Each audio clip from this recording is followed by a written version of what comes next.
നമസ്കാരം. എല്ലാവർക്കും റെഡ് റോസസിലേക്ക് സ്വാഗതം. എല്ലാവർക്കും എൻ്റെയും കുടുംബത്തിൻ്റെയും റെഡ് റോസസിൻ്റെയും വിഷു ആശംസകൾ. വിഷുവിന് നമുക്ക് പുതിയ പുതിയ റെസിപ്പികൾ ഉണ്ടാക്കണ്ടേ?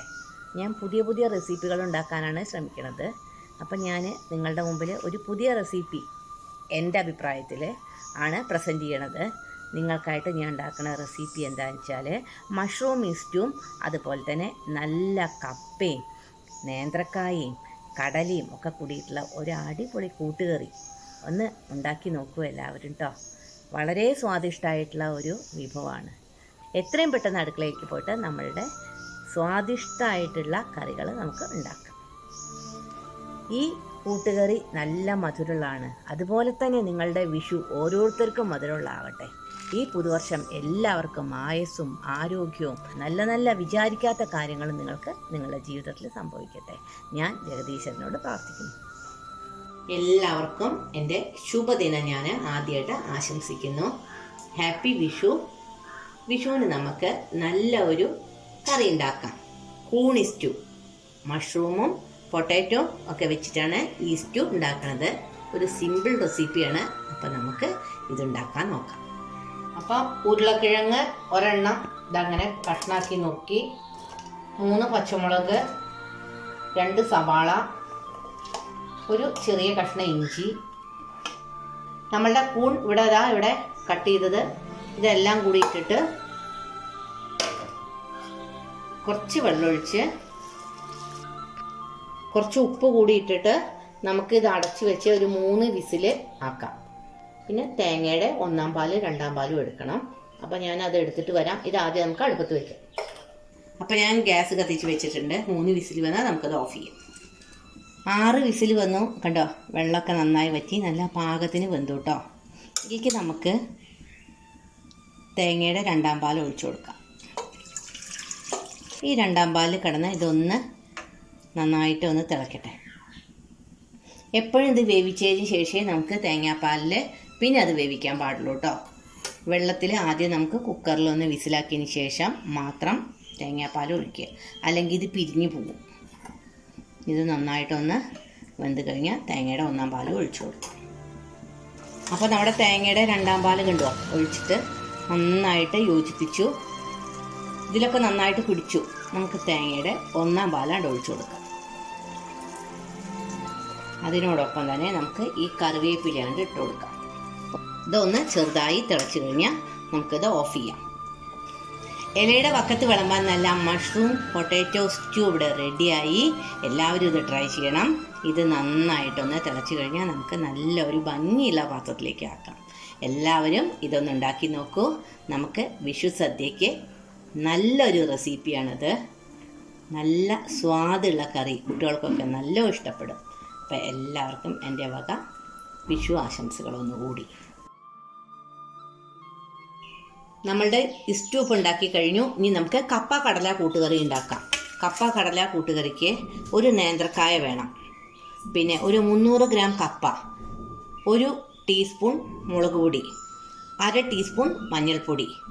ഈ നേന്ത്രക്കായ ഇങ്ങനെ കട്ട് ചെയ്തതിലേക്ക് ഇട്ട് കൊടുക്കാം. തോലോട് കൂടിയിട്ട് കായ കട്ട് ചെയ്യണം കേട്ടോ, നല്ലത്.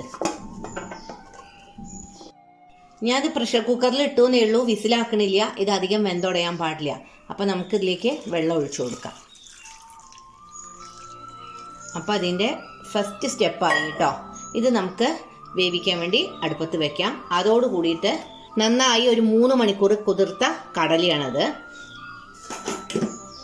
ഇത് കടലപ്പരിപ്പാണ്. ഇത് രണ്ടും ഇതിന് വേണം. അപ്പം ആദ്യം ഞാൻ ഇതൊന്ന് വേവിച്ചെടുക്കട്ടെ. എന്നിട്ട് കടലയുടെയും കടലപ്പരിപ്പിൻ്റെയും പ്രോസസ്സ് എങ്ങനെയാണെന്ന് ഞാൻ പറഞ്ഞു തരാം. അപ്പം നമുക്കിത് അടുപ്പത്ത് വെച്ചിട്ട് നന്നായിട്ട് വേവിച്ചെടുക്കാം. ഉടയാതെ എടുക്കണം കേട്ടോ. കൊള്ളിയും കായും കണ്ടോ, അങ്ങനെ ഉടയാതെ ഒറ്റൊന്നായി കിട്ടി, നന്നായി വെന്തു. അതിലേക്ക് ഞാൻ 1 സ്പൂൺ ഉപ്പിട്ട് കൊടുത്തിട്ടുണ്ട്. ഇനി ഇതൊന്നും കൂടെ കലർത്തിയ ശേഷം നമുക്കിത് വേറൊരു പാത്രത്തിലേക്ക് മാറ്റി വയ്ക്കാം. ഇതേ പാത്രത്തിൽ തന്നെ നമുക്ക് കടല വേവിച്ചെടുക്കാം. അതേപോലെ നമുക്കിനി കടലപ്പരിപ്പും വേവിക്കണം. 2 സെപ്പറേറ്റ് വേവിക്കണം കേട്ടോ. അതും അധികം ആവാൻ പാടില്ല. കുറച്ച് മഞ്ഞൾപ്പൊടിയും കുറച്ച് ഉപ്പ് ഇടണം. കടലയ്ക്ക് ഒരു 3 വിസിൽ എന്തായാലും ആവാട്ടാ. ഇത് വല്ലാതെ ഉടയൊന്നുമില്ല, അല്ല 3 വിസിലാവാം.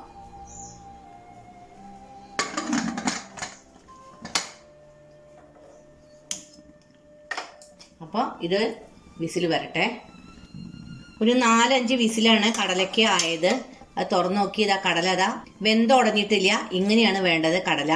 ഇതിലേക്ക് നമുക്ക് കുറച്ച് മുളക് പൊടിയും കുറച്ച് ഉപ്പും ഞാൻ ഇട്ട് കൊടുത്തിട്ടുണ്ട്.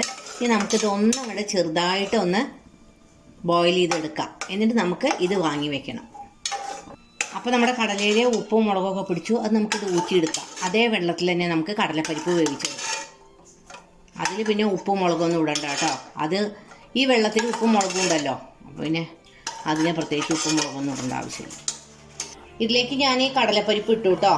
കുറച്ച് വെള്ളം ഒഴിക്കാവൂ കടലപ്പരിപ്പിൽ, ഇത്ര മതി. ഇനി നമുക്ക് ഒരാവി ഇങ്ങോട്ട് വരുമ്പോഴേക്കും ഇത് ഓഫ് ചെയ്യാം. കടലപ്പരിപ്പിനെ ഒരൊറ്റ വിസിൽ മതി. അപ്പം നമുക്ക് ഇതും കൂടി വെച്ചു കൊടുക്കാം.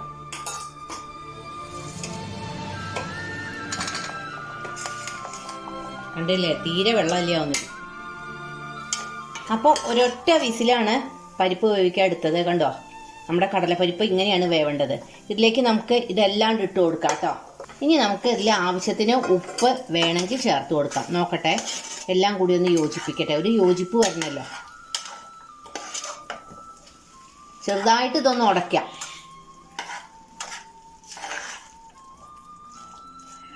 കണ്ടോ,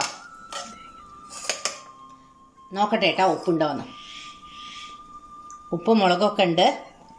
ഒരു മുറി തേങ്ങ, ഒരു സ്പൂൺ ജീരകം ഒന്ന് ക്രഷ് ചെയ്തെടുത്താണ്. അത് നമുക്ക് ഇതിലേക്ക് ഇട്ട് കൊടുക്കാം. ഒരു ശർക്കര ഒരു പീസ് നമുക്ക് ഇതിലേക്ക് ഇട്ട് കൊടുക്കാം. ഇനി ഇതെല്ലാം കൂടി നമുക്കൊന്ന് യോജിപ്പിച്ചെടുക്കാം. ഇങ്ങനെ കട്ടയായിട്ട് ഇരിക്കണം. കുറച്ച് കറിവേപ്പിലയും ഇട്ട് കൊടുക്കാം. ഇനി നമുക്ക് വറുത്തിടുമ്പോഴും കറിവേപ്പിലയും തേങ്ങയും വേണം കേട്ടോ. ഈ ശർക്കര അതിൽ കിടന്നൊന്ന് മെൽട്ടാവട്ടെ. കളർ മാറി വരുന്നുണ്ടല്ലേ. എനിക്ക് സദ്യക്കൊക്കെ പോയാൽ ഏറ്റവും ഇഷ്ടമുള്ളതാണ് ഈ കൂട്ടുകറി. അധികം എല്ലാം കൂടി ഉടയണ്ട കേട്ടോ. അങ്ങനെ ഒന്ന് ചെറുതായിട്ട് മെൽട്ടായി കഴിഞ്ഞ് നമുക്കത് ചേർത്ത് കൊടുക്കാം. അപ്പോൾ നമ്മുടെ കൂട്ടുകറി ഇവിടെ ഏതാണ്ടായി. നമുക്കിത് ഓഫ് ചെയ്യാം. ഇനി നമുക്ക് വറവിടാം. ചീനച്ചട്ടി വെച്ചിട്ടുണ്ട്. നല്ല ശുദ്ധമായിട്ടുള്ള കോക്കനട്ട് ഓയിൽ നമുക്ക് വറവിടാം. അപ്പം നമ്മളുടെ വെളിച്ചെണ്ണ ചൂടായി നമുക്ക് ഇതിലേക്ക് കടുക് ഇട്ട് കൊടുക്കാം. ഒപ്പം തന്നെ ഉണക്കമുളക് ഇട്ട് കൊടുക്കാം. കറിവേപ്പില ഇട്ട് കൊടുക്കാം. പച്ചമുളക് ഇട്ട് കൊടുക്കാം. ഇതെല്ലാം മൂത്ത് കഴിഞ്ഞാൽ നമുക്ക് ഈ അരമുറി തേങ്ങ ഇതിൽ വേവിച്ചെടുക്കണം. ഇതൊക്കെ നന്നായിട്ടൊന്ന് മൂപ്പിച്ചെടുക്കട്ടെ. അപ്പോൾ ഇതൊക്കെ നന്നായി ഫ്രൈ ആയി ഇരിക്കും. നമുക്ക് തേങ്ങ ഇട്ട് കൊടുക്കാം. തേങ്ങ നന്നായിട്ട് മൂക്കണം കേട്ടോ. ഈ കറിയുടെ സ്വാദ് ഈ വറവാണ്, തേങ്ങ വറുത്തിടൽ. ഇനി നന്നായിട്ടൊന്ന് മൂക്കട്ടെ. ബ്രൗൺ കളറാവണം ഇത്. നിങ്ങളെല്ലാവരും വിഷുവിന് കൂട്ടുകറി ഉണ്ടാക്കണം കേട്ടോ. അപ്പോൾ കൂട്ടുകറിയുടെ തേങ്ങ ഇവിടെ ഫ്രൈ ആയി. ഈ ഒരു പാകമാണ് വേണ്ടത്. ഇനി നമുക്ക് ഇതൊന്ന് ഇതിലേക്ക് ഇട്ട് കൊടുക്കാം, തേങ്ങയിലേക്ക്.